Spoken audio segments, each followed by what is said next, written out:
I felt that my role as a journalist was to paint that comprehensive picture. I wanted people to be informed about what was going on in their community so that they could make appropriate choices at the polls, for example, so that they could lobby for things that they felt was important for them. Again, I was wanting to make the people in the affluent neighborhoods care about the people in the impoverished neighborhoods. And I still think that is important. So many times as crime reporters, I know that I'm speaking for many of my colleagues out in the field.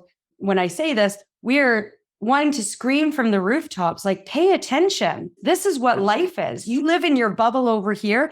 This is the suffering that is happening right in your own backyard. What are we going to do about it? And I still agree that's important, but I just think that we need to go about it in a different way. Hi, I'm Naomi Murphy, and this is the Locked Up Living podcast, where we talk with a wide range of people about harsh aspects of institutional life. We also explore some of the ways to overcome them and to grow and develop. I'm David Jones. So join us every Wednesday morning, 6 o'clock UK time, for a fresh podcast. So today you're going to hear from Tamara Cherry, who's a trauma researcher, author and communications consultant who spent the bulk of her career as an award-winning crime reporter in some of Canada's largest newsrooms, including the Toronto Star, the Toronto Sun and CTV News Toronto. In 2019, she left journalism to launch Pickup Communications, a public relations firm that supports trauma survivors and relevant stakeholders. Tamara is also the author of The Trauma Beat, a case for rethinking the business of bad news. And in The Trauma Beat, Tamara draws on the experiences of more than 100 trauma survivors, from homicides to traffic fatalities, sexual violence to mass violence, as she reflects on all the ways she got things wrong as a crime reporter when she thought she was getting them right. And we're really pleased to have you with us today, Tamara. Thanks for joining us. I'm so happy to be here. Thanks for having me. Hi, Tamara. Very nice to meet you. Thanks for coming along today. Thanks for having me, Ed. So tell us, how did you come to be so interested in the ethics of news coverage? Did you start your career as a journalist, being so focused on this? Tell us about your career pathway. No, I did not. I did not start my career this way. I actually went into journalism school a million years ago thinking that I would write for snowboarding magazines. And on my first internship at the local newspaper in Regina, Saskatchewan, I fell in love with news. And more specifically, I fell in love with telling stories that could make people feel something or could make people care about something. So I remember a few days into my first internship interviewing an author from New York whose father had died after a long battle with Alzheimer's disease. And by the end of the 45-minute conversation, she was crying, I was crying, and it really sparked a love in me for that kind of writing those types of stories. So then fast forward, my next internship was at the Calgary Herald, a bit bigger. I had a chance to, sit on the cop desk, quote unquote, listening to scanners, covering breaking news, that sort of thing. And it was hard, but I enjoyed the challenge. Not until my next placement at the Toronto Star, when I was working in something called the Radio Room, which is essentially a place where a lot of young journalists get their start at the Toronto Star, where you report only from inside the newsroom. You're surrounded by police, fire, and ambulance scanners. You're monitoring the other news outlets, and you are constantly just bombarded by negative stories and reporting negative stories. It's a 24-hour place that is, it's active all day long. So you're either working 8 a.m. to 4 p.m., 4 p.m. to midnight to 8 a.m., and you are just, calling the local staff sergeants at the local police divisions, calling the local fire captains, calling through apartment buildings, neighborhoods. Anytime something bad happens, you're getting the phone book or the digital phone book, as it would turn out, and just calling through lists, looking for witnesses and that sort of thing. And at the time, I never really considered the impact that my work was having on the people that I was reporting on, beyond the fact that I really felt like the work that I was doing was towards the greater good. So if I was interviewing a homicide survivor about their murdered loved one, I wanted the world to know who their loved one was. I thought that the world needed to know. There's a great quote in a journalism book that one of my supervisors to come in the television world would point me towards. And it's from, I believe, a journalist in Seattle who said something to the effect, and I apologize to this journalist if they're watching, I'm not remembering your name or the exact quote, but it was something to the effect of, names and pictures make people real. They make us realize who is missing from our collective lives. And I thought that was so important that we had to tell these stories. I thought that it was so important to go in and speak to the mother in the impoverished neighborhood right after her son was murdered, so that I could tug at the heartstrings of the mother in the affluent neighborhood and maybe affect some change and put an end to this gun violence that was shattering so many lives. So as far as ethical journalism goes, I really thought that the work that I was doing was important, and that is what was driving it. But again, I didn't realize, and I didn't stop to learn about what impact, the very nature of the news gathering and storytelling process might be having on those very people that I was reporting on, let alone on myself as a young journalist. So given what you just described, Ruth, as being right in the midst of these highly dramatic events where there may be the occasional hero, but certainly there nearly always are victims, how do you go about doing the equation of balancing the needs of the public, the needs of the organization you're working for, and the subjects of the story? How do you do that? I'll start in reverse there. So with the subjects, I always felt that being a compassionate journalist was all I could really do. If I brought compassion and empathy, and I was a very compassionate reporter, I was very empathetic. I would cry for these trauma survivors on my drives home from various crime scenes across the city. I would have tears in my eyes during some of the interviews that I would do. There were many times that I remember, in my later years working as a television reporter, pounding out my scripts in the live truck and, listening back to interviews, and I've got tears streaming down my face. The camera guy has tears streaming down his face. The truck operator has tears in his eyes. We all felt something for these people. And I thought that my good intentions were good enough. So that's number one, that I was wrong in that. And that's something that I've come to realize, that good intentions when you're working with trauma survivors are not good enough. In terms of balancing the needs of my organization and of the public, first, journalism is a highly competitive industry. As you in the UK well known, we don't have the extent of tabloid journalism that you guys have, but it's still, mainstream media is very competitive. So it was not unusual. I mean, it was just a given that if somebody's murdered or if a child is struck and killed by a vehicle, we got to go out and get that pickup, which is where the name of my company comes from. Pickup is what we would refer to as the act of getting a picture and hopefully an interview with that deceased person's family. So it wasn't unusual for me to hear, like, Tamara, we've got to get a pickup of that murder victim from last night. Or Tamara, where's the pickup of the 5-year-old that was run down yesterday? Or Tamara, how did that news outlet get the pickup, but you said the family wasn't talking? So the competition drove a lot of things, but also I think that the news media does things in a certain way simply because it's the way they have always been done. We never really stopped to think that there might be a different way of doing things. And so we're really driven by competition and really trained to gather as much information as possible, as quickly as possible, so as to tell as comprehensive a story as possible. So that was sort of like the needs of my organization. In terms of the needs of the public, I felt that my role as a journalist was to paint that comprehensive picture. I wanted people to be informed about what was going on in their community so that they could make appropriate choices at the polls, for example, so that they could lobby for things that they felt was important for them. Again, I was wanting to make the people in the affluent neighborhoods care about the people in the impoverished neighborhoods. And I still think that is important. So many times as crime reporters, I know that I'm speaking for many of my colleagues out in the field when I say this, we're wanting to scream from the rooftops, like, pay attention. This is what life is. You live in your bubble over here.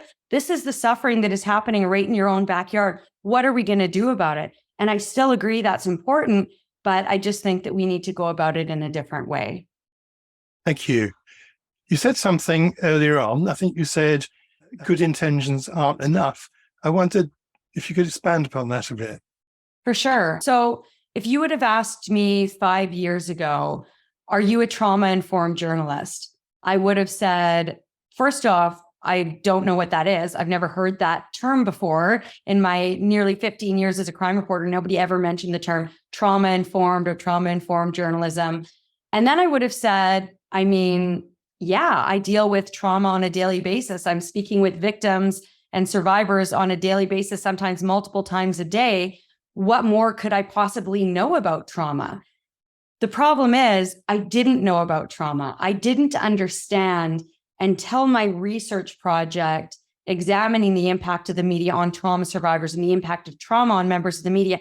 I didn't understand how trauma worked. I didn't understand how it impacted the brain, how it impacted somebody's ability to tell their story in a comprehensive way, how it impacted things like memory, how the very images, sounds, words that I would use to tell my stories could send somebody into a state of fight or flight.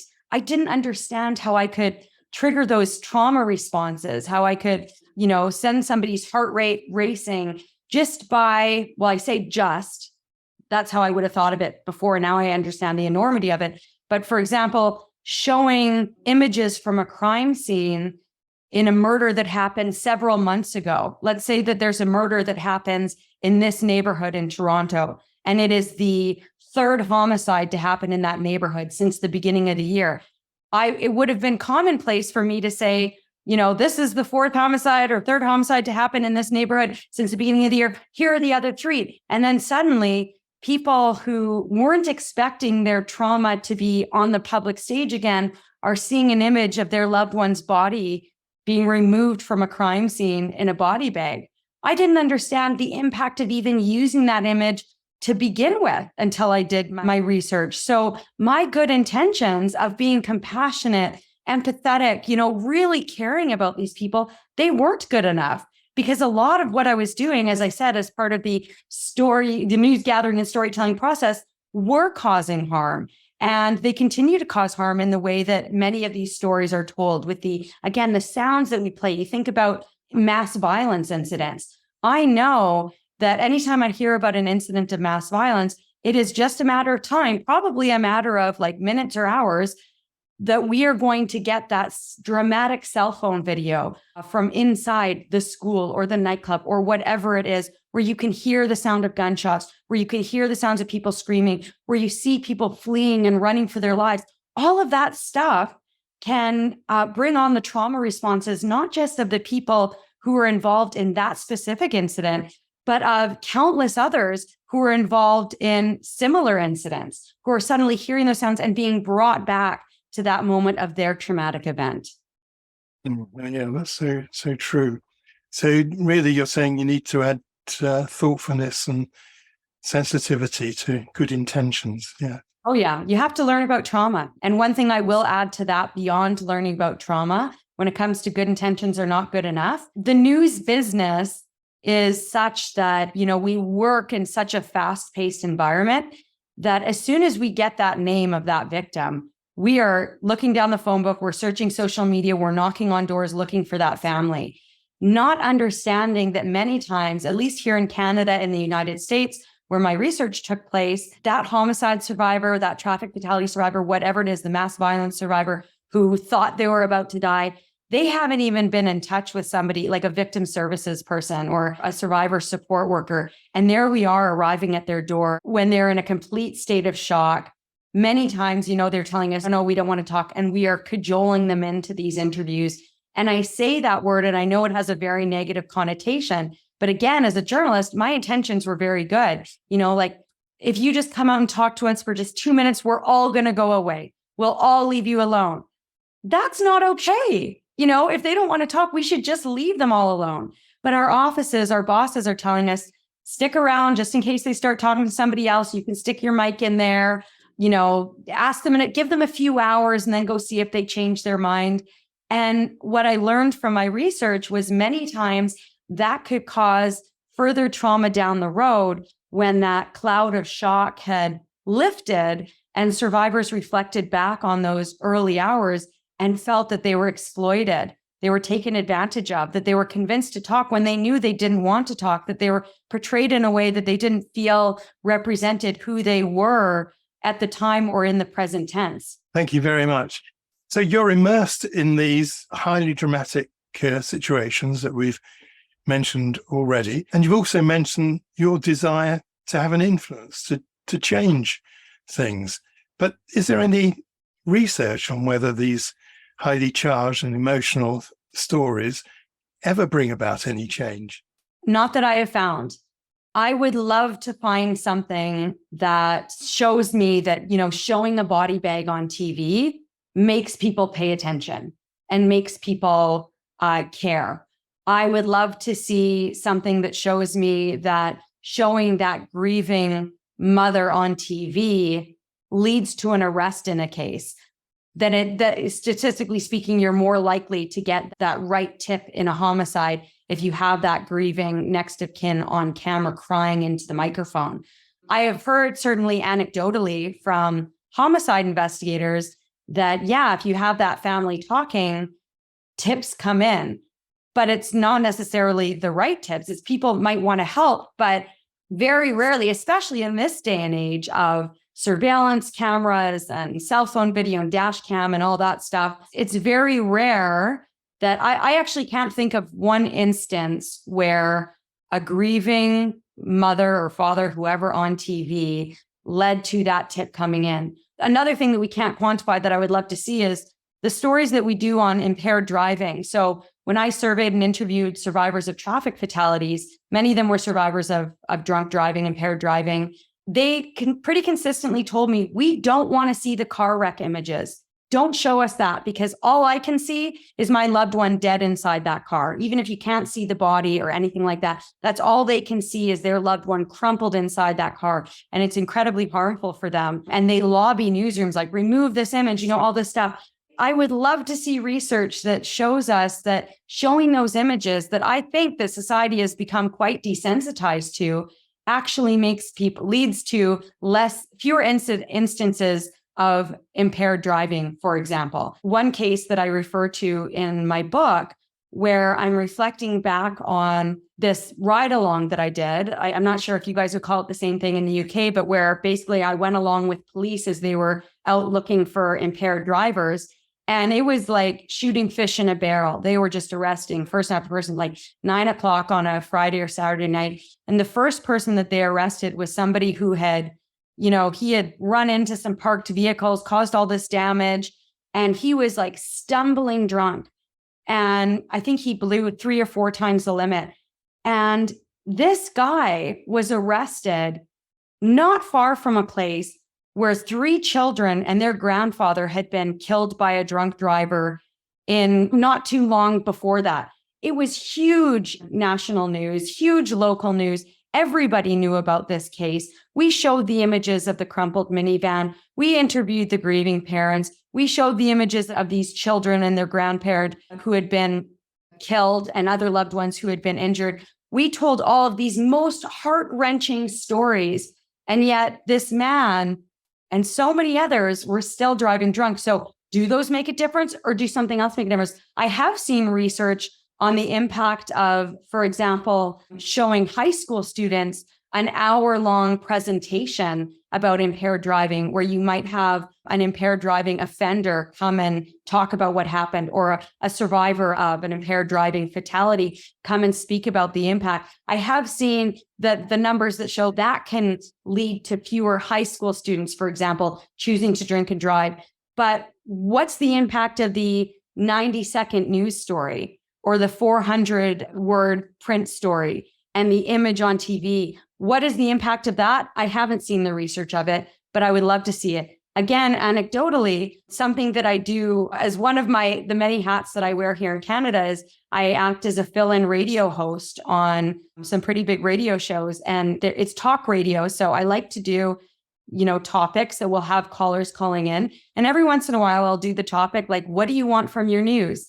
Do you want to see the body bag, or do you change the channel when you see the body bag? Do you want to see that video? And I constantly hear from people that saying, no, we don't want to see this. I always think like you're exploiting that family, or it's uncomfortable to watch that interview, that they want things done in a more thoughtful way, and I heard this very consistently through my research, but also people that listen to the news or call into these radio shows, that if they were involved in a traumatic event, that was the sort of event that would be covered on the news, whether it's a homicide, a traffic fatality, an incident of mass violence, they just don't watch the news anymore, or they don't read the news. Or if they consume the news, they're doing it in a very controlled way, where it's something where they can click into it, as long as there's not a thumbnail image of, some sort of violent event, but they just stop watching. When I was hosting this radio show in Toronto, I heard from a man who told me that he and his wife were present for a mass violence incident in the United States that I had actually looked into for my book. And, they don't watch the news anymore because they're too afraid of seeing those dramatic images and what that will do to them physically and psychologically. So that is a person in the greater Toronto area who doesn't watch the news because of a traumatic event that they experienced. That one was down in Florida in the United States. So the ripple, it really is quite broad. And the impact, I think, even when we consider the most narrow impact of our work, just being, that the survivor from that one story, we might justify it by saying, well, yeah, but the greater good is being served. It might cause them harm to speak with us in the immediate aftermath, but the greater good is being served. We're affecting change. A, I don't know that we necessarily are affecting the change that we're after, but B, the harm that we're causing oftentimes is actually much broader than what we assume. As you were talking, Tamara, I was also reminded that there might also be a paradoxical effect, because I think, in election campaigns, there's been a tendency to think, well, actually, if we cover how much poverty there is in the country, that people will vote for more left-wing parties. And actually, it doesn't have that effect. It's the total opposite effect, because it's almost like people become so frightened, they don't want to associate themselves with the group that might be at risk of poverty. So they end up moving more towards the more right-wing parties, where they would get less help anyway. So, without studying the psychology of what the impact of these stories is, it's very easy to see that we could end up promoting stories that actually are distorting influences in our society that we perhaps wouldn't want to have. And that is really interesting, and how ironic. And I would be interested to see similar research on that when it comes to crime stories. But it's further, there has been research on the impact of the sort of wall-to-wall news coverage that we have after an incident of mass violence, that the impact that has on news consumers. And that's something I also like to remind people of. If you are a news consumer who is watching that 24-hour news station after an incident like a mass shooting, and you're watching that wall-to-wall coverage, you're actually at an increased risk of developing PTSD just by virtue of consuming the news. You didn't have to be anywhere near it. You didn't have to know anybody involved in the event. You certainly didn't have to be there yourself. Just by consuming the news, you're at a higher risk of developing PTSD. And I find that very interesting, because then if we're not serving the survivors, if we're not serving the investigation, and we're not serving the news consumer, what good is coming from this? Clearly people are clicking on stories and there's ad revenue coming in and all that stuff, but we haven't tried the model of not showing that very dramatic stuff, of doing it in a different way, of seeing how many clicks we're going to be sacrificing by doing our journalism in an ethical way and in a thoughtful way. So it's interesting, because the impact does go beyond. And not only that, but we have a tendency to skew the reality. So people can feel unsafe when, statistically speaking, they're actually very safe. And something that I often say, because I do a lot of work with the law enforcement community, is that the perception of safety in a community is just as important as actual safety, in my view. If somebody doesn't feel safe in their home to the point that they're not letting their kids go out and play in the park because they're too afraid they're going to be hit by a bullet, that is a huge problem that needs to be addressed. And I think that is certainly something that the media plays into, although that's not really the issue that I was after in my research. It is something that is worth noting, I think. We mustn't forget, though, Tamara, that human nature is extremely complex. And whilst you may get feedback that people don't want to see those horrible images, there will be websites which have nothing but horrible images and people go and search them out. But it reminds me, of course, that you as journalists, I'm sure you see much more horrible things than we see on the screen. Yeah, I received an email not too long ago, actually, from a person who said that they were in the news industry for a long time and they had just read an article. I think the article they were referring to was one that I had written about the injury that I had to my own brain from all the traumatic exposures that I had over the years. And they said, so much of what you wrote resonated with me. Like, I was a camera guy in the field for a few years, but I honestly, though, I didn't spend that much time in the field. Most of my time I spent as an editor back at the station, and they were sort of downplaying the traumatic exposures that they would have experienced. And I said, like, whoa, like, don't pass that off. There has been research that shows the impact of even just being an editor at a news station with the content that comes in. So, for example, cell phone videos that are submitted to news inboxes or that show up on social media, and any content that is sanitized for the supper hour newscast, it's viewed first by an editor or by some other journalist or producer. And often, many times, especially if they need to edit it or add blurs or whatever, I think about a camera guy that I worked with for many years who is in my book. And he was, the consummate professional, just an amazing guy. If I was working with Jeff on any given day, like, that was a good day. And we worked together for close to a decade. And I had no idea that he was suffering from PTSD from the time I met him until the time that my research began. And he reached out to me to talk to me about it. And the things that he described are things that would never make the newscast.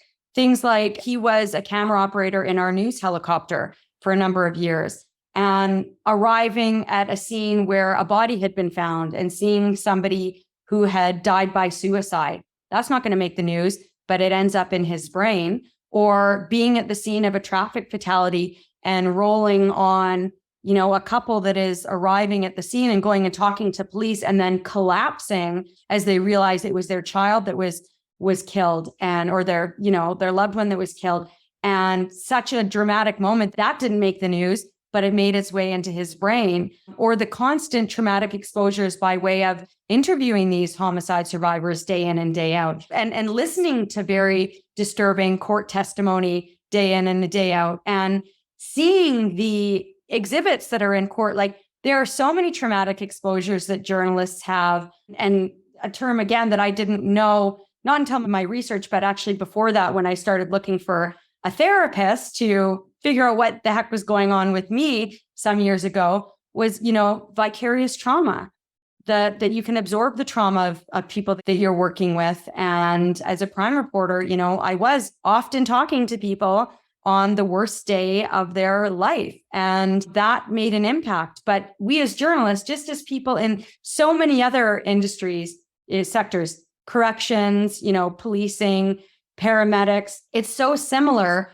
where we feel that, well, my husband wasn't killed. My husband is still alive. Who am I to suffer? Or my children are still alive. Who am I to suffer? Or I'm leaving this impoverished neighborhood where the kids are playing outside the police tape. I'm going back to my safe neighborhood, my steady income, all this stuff. Who am I to suffer? Like, we're very good at removing ourselves to that extent and brushing off any pain or signs of emotional distress that we might be feeling by saying, like, this didn't happen to me, so who am I to suffer? And that is harmful, because not getting the help that you need or having that outlet to talk through these things at the time, it can build up and rear its ugly head many years down the road. Or in the present day, I had a lot of colleagues that turned to drug and alcohol abuse too, as I realize now. I realized it at the time, it was just a given that, you drink your problems away or you drink the day away. Like, journalism, historically speaking, the culture, there's a lot of drinking involved. You go to the pub after work, and I would say that's less so now, but that's the stereotype. That's historically speaking. And that's there for a reason, just as it is in the first responder community, because it's these core coping mechanisms that we use. So yes, I talk to journalists a lot about the risks of vicarious trauma, But even more so, I speak with them about the risk of moral injury, because I tell them, like, you cannot truly take care of yourself unless you're taking care of the people you're reporting on. Because if you are doing something that you feel in your gut isn't right, knocking on that door in the immediate aftermath, God forbid, knocking on that door after you've already been told no, or sitting on that street, waiting for somebody to come out, or waiting by the memorial for somebody and going up with your microphone and your camera, that all chips away at your soul. And I've spent a lot of money on therapy dealing with vicarious trauma, but I probably spent more money dealing with moral injury suffered from the job and suffered from my research project that confronted me with all of the additional ways that I caused harm that I didn't even realize at the time. Thank you. And we're very grateful for you talking to us today, Tamara. And I should have mentioned before, but your book is called The Trauma Beat, A Case for Rethinking the Business of Bad News. And we'll put a link to that in the show notes too. Thank you. So just to move on slightly, because you're clearly a journalist with great integrity. And in the old days, like not so long ago, we used to know what the news was. It came on at 10 o'clock or 6 o'clock or midday or something like that. And that was news. Today, it's very difficult to know what news is, because something called news, or which purports to be news, is on 24 hours a day. What kind of difference has that made to you? Huge difference. I'm no longer a daily news journalist, but when I left in late 2019. And at the time, as a TV reporter, I was filing for all those regular newscasts. So my shift would technically be 10:15 to 6:15, and I'd be filing for the noon show, the 6 o'clock show. Between that, I would be filing to our 24-hour news station, the national affiliate. If it was a really big story, I would be getting up early and doing hits for all the morning shows across the country. In addition to that, it was always digital first. So we were always filing stuff to the web. That was what we were supposed to do first. So if I arrived at the scene of a shooting, they wanted a picture immediately sent to the web and a couple lines of what I saw, what I heard, what we knew, what we could verify, that sort of thing. And sometimes that stuff would end up being, not news, as you say. Maybe something that appeared to be a homicide actually was somebody who had died by suicide, for example, and not a story that we would typically cover in the news. But further, the competition is so much more fierce to get it first, because we're no longer just competing against media outlets that are doing 24-hour news coverage.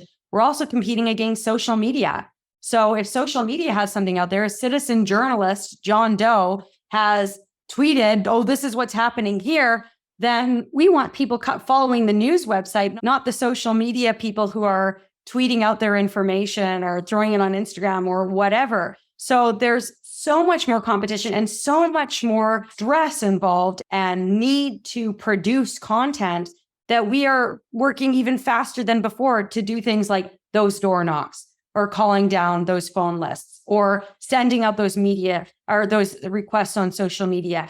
Homicide survivors and survivors of mass violence who were present for an incident of mass violence are being bombarded like immediately many times. And, many journalists that were involved in my research, they told me, most journalists said that they would contact trauma survivors within 24 hours of a traumatic event or as soon as they had the information to do so.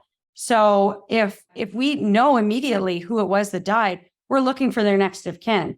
If we are at the scene of something that happened, say an incident of mass violence, we're sticking our microphones in people's faces immediately, as they're perhaps fleeing an area and this is one of the most regrettable things that I did as a journalist and many journalists do, is waiting at hospitals where something has happened, going into ICU waiting rooms, waiting outside of emergency rooms. I had journalists who were involved in covering the Orlando Pulse nightclub shooting some years ago, talked to me about having to wait outside the emergency room doors at the local hospital there, interviewing people as they were leaving. And then later at a family reunification center, they don't call them those anymore because not all families are reunited. And the swaths of media just surrounding these people, like 100 journalists from all over the country and all over the globe, following these people to their car after they've just received news that their loved one was among the dead. The competition is so fierce. So I think that not only has it made journalism worse because we're not always reporting the correct facts. We're not always corroborating information before it's going to air or to print or to the online most often or to social media. But not only that, but we are also causing so much more harm because we're not taking that breath to think, okay, should we be knocking on this door yet? This actually only happened a couple of hours ago. Or should we be reaching out to that person? Or should we be showing this cell phone video? And if we do, should we be showing it over and over again? When are we going to give people a break? You know, in the aftermath of the 1 October shooting in Las Vegas at the Harvest One Music Festival, there was cell phone video showing it where you could hear the barrage of gunfire that was shown on a loop for days after that shooting happened. Did we need to see it at all? I don't know. That's a conversation that we should have. But did we need to see it over and over again? I would say absolutely not. And I would say that if we were showing it ever, there needs to be a thoughtful conversation ahead of time of what people are about to see in those images or hear in that video, beyond just a warning to our viewers that you might find this content disturbing. Why? What are the potential triggers here? What is a reason that somebody might say, you know what, I'm going to turn it off because I know this isn't good for my brain because I was involved in a high school shooting some years ago and I avoid this stuff. So I'm just not going to watch it. But we're not having those thoughtful instances. There's another case that I refer to in my book where a woman in Ontario had been killed by her intimate partner or her ex, I think it was. And the homicide had happened, I want to say late morning around 10 a.m. And I was helping out a colleague who was at the scene, who was racing to the scene to try to file something for noon.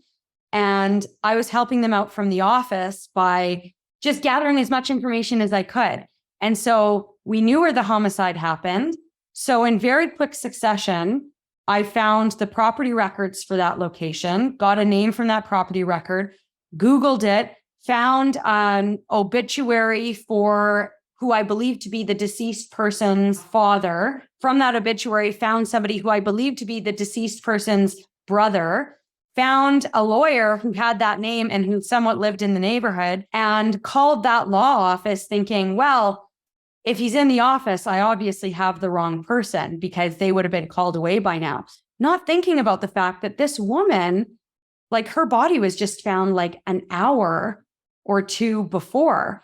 And I called and asked for this lawyer and was put right through. And I was like, oh, must not be the right person. And this person answered. And I ended up notifying him that his sister had been murdered.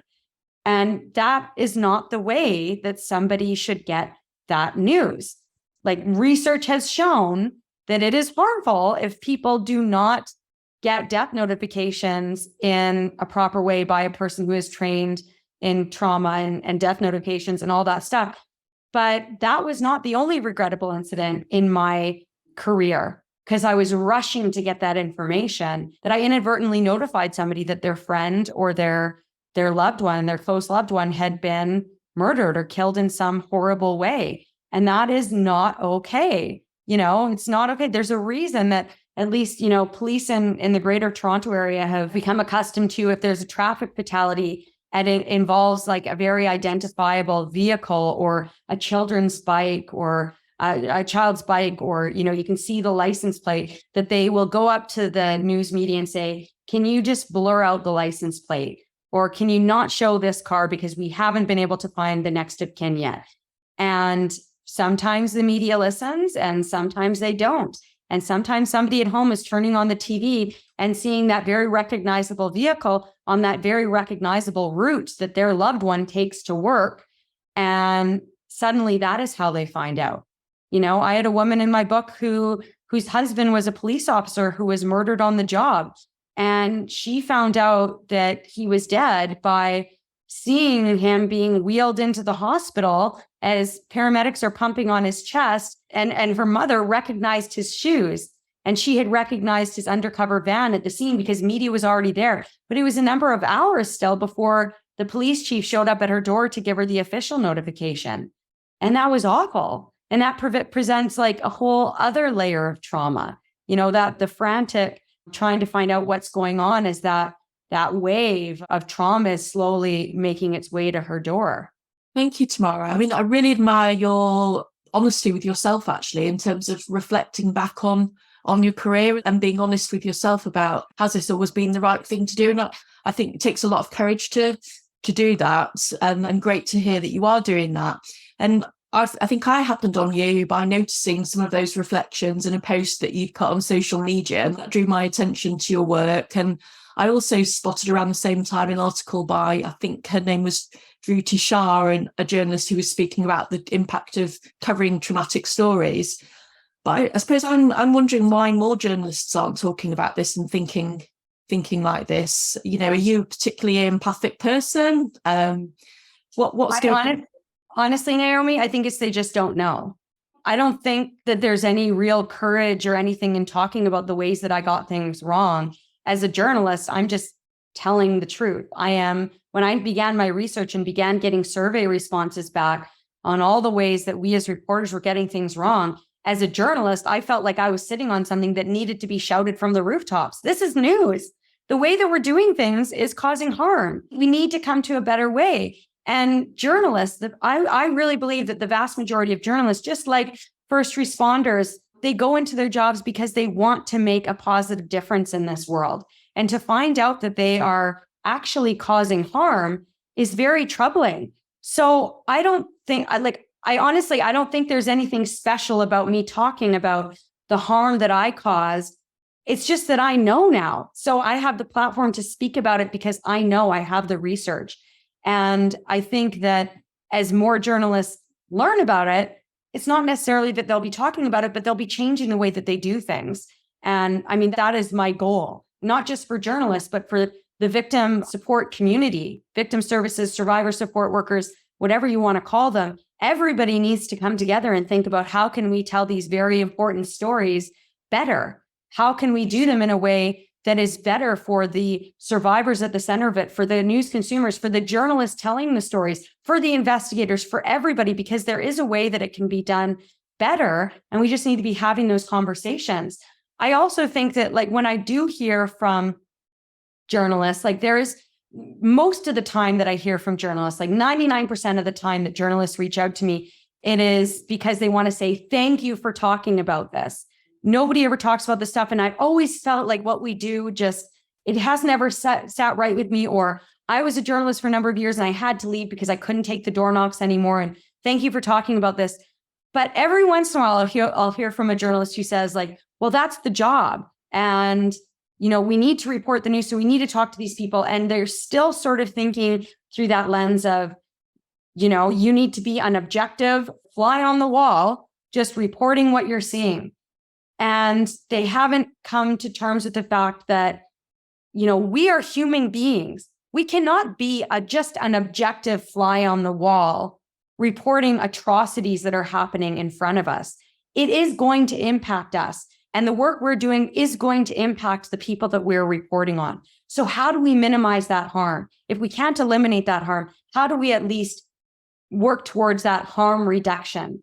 But ultimately, I think most journalists, they don't want to do harm and they want to be given tools to change the way that they're doing things so that they can still tell these very important stories, but in a better and less harmful way. Well, I think you're probably being a little bit humble, actually, in terms of how you depicted yourself there, because clearly what you're saying really resonates with people, but there aren't loads of people talking about it. So I think there is something quite special about you and your ability to stand up as a bit of a role model for people and say, actually, can we do better?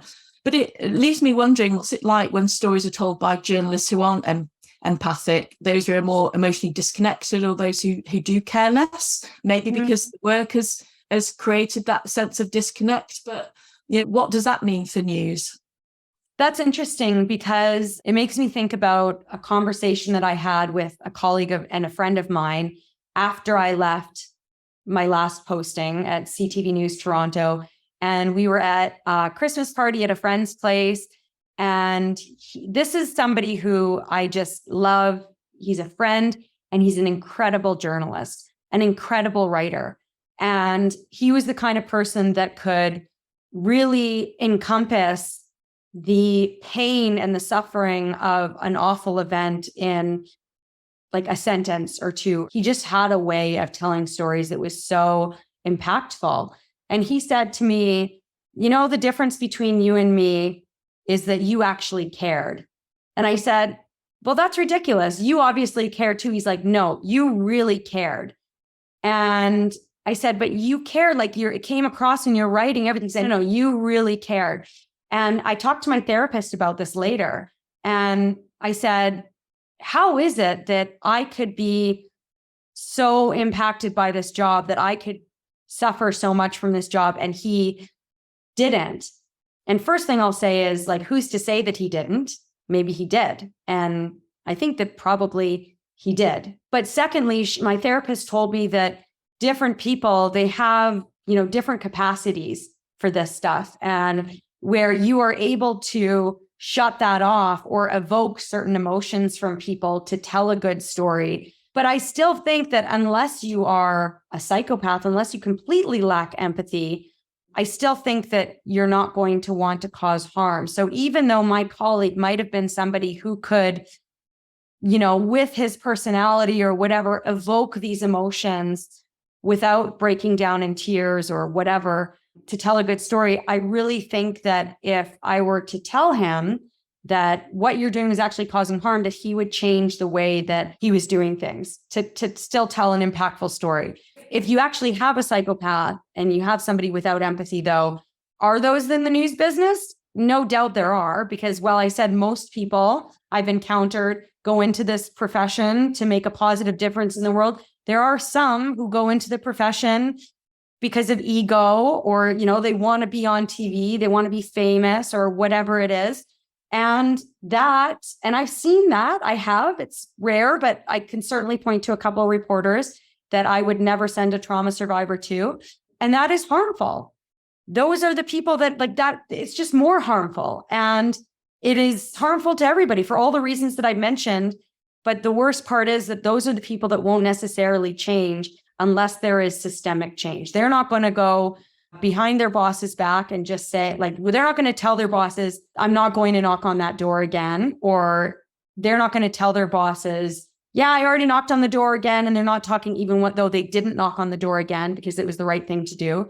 They're just going to keep on doing it because they want to be number one. Like, that is dangerous. And that is the reason that, while it is amazing when I hear from journalists who say, I'm doing things in a different way because of your research or your book or whatever, things aren't really going to change until we change things from the top down. That is why newsroom managers, victim service providers, homicide investigators, everybody needs to get on board to talk about collaborating with each other and changing the whole system by which traumatic stories are shared. Tamara, you started your own PR company in 2019, didn't you? Can you tell us something about what it does and why there's a need for it? Yeah. So as I mentioned, like, the name Pickup Communications comes from the act of getting those pickups of those interviews with grieving family members and pictures of their loved ones. So my intention was to act as basically a media liaison for victims of crime.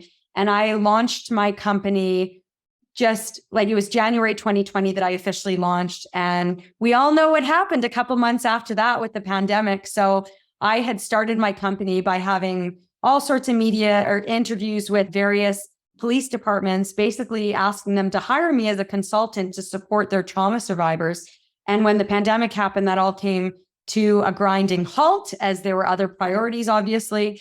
And that's when I started my research. And my research was so transformative for me personally, and I so wanted to shout it from the rooftops, that I sort of pivoted a little bit. I know people hate that word now since the pandemic, but I still do a lot of work supporting trauma survivors. I do a lot of pro bono work when survivors reach out to me, but I also do a lot of paid work for organizations that support survivors. So people will hire me to, can you do a trauma-informed interview with these human trafficking survivors to create a video for this awareness event that we're doing? Or can you support this homicide survivor who we are having a campaign around, their case, because we're looking for this wanted suspect, but we want to make sure that the survivor is supported. So I will go in and I support survivors by, helping them write statements or reading their statements on their behalf, or preparing them for interviews, that sort of thing. I do all sorts of things in that realm, but I also do a lot of work for the stakeholders that surround trauma survivors. So